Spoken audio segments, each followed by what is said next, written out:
حضرت موسیٰ علیہ السلام کا ایک امتی تھا جو بہت زیادہ غریب تھا، کئی روز فاقوں میں گزار دیتا۔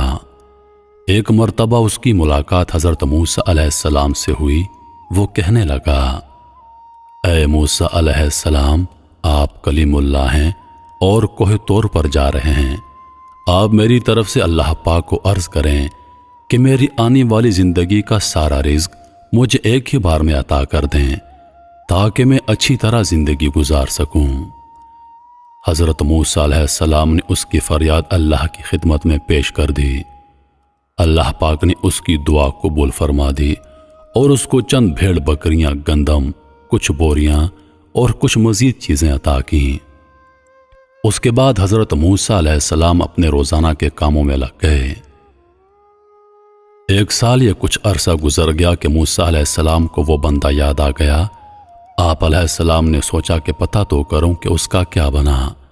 جب اس کے گھر پہنچے تو آپ علیہ السلام نے دیکھا کہ اس نے عالی شان مکان بنایا ہوا ہے، دوستوں اور مہمانوں کا رش لگا ہوا تھا، دسترخوان بچھے ہوئے ہیں، طرح طرح کے کھانے رکھے ہوئے تھے، سب کھا پی کر الحمدللہ کہہ کر مزے اڑا رہے تھے۔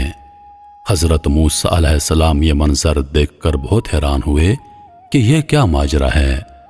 کچھ دنوں کے بعد واپس کوہ طور پر اللہ سے ملاقات کے شوق میں چلے گئے تو اللہ پاک سے فرمایا، اے پروردگار عالم، آپ نے اس بندے کو جو رزق دیا تھا وہ تو بہت کم تھا، لیکن آج تو اس بندے کے پاس کئی گنا زیادہ نعمتیں ہیں۔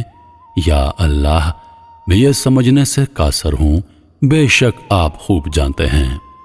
اللہ پاک نے فرمایا، اے موسیٰ، بے شک اگر وہ اس رزق کو اپنی ذات پر استعمال کرتا تو اس کا رزق بس وہی تھا جو ہم نے اس کو عطا کیا تھا۔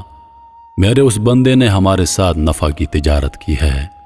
موسیٰ علیہ السلام نے فرمایا، یا اللہ، یہ نفع کی تجارت کیا ہوتی ہے؟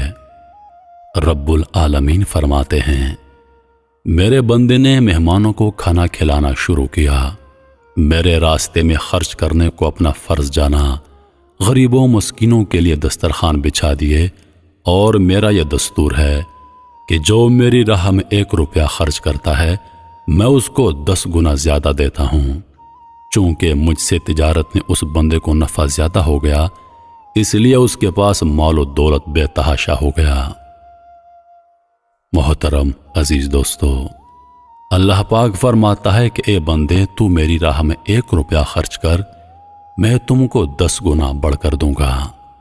لیکن ہمارا ایمان، ہمارا ٹوٹا پھوٹا یقین اللہ پر کہ ہم اللہ کی راہ میں دینے سے اتراتے ہیں۔ جب کوئی سوالی ہم سے سوال کرتا ہے تو ہم اپنی جیب میں نوٹوں کے بجائے سکے تلاش کرتے ہیں۔ کاش ہمارا یقین اگر اللہ پر پختہ ہو جائے اور اللہ کے اس وعدے پر ہمارا کامل یقین ہو جائے کہ اللہ پاک فرماتا ہے کہ میں 10 گنا بڑھ کر دوں گا، تو یقین کیجئے کہ اللہ پاک ہمیں کبھی کسی کا محتاج نہ کرے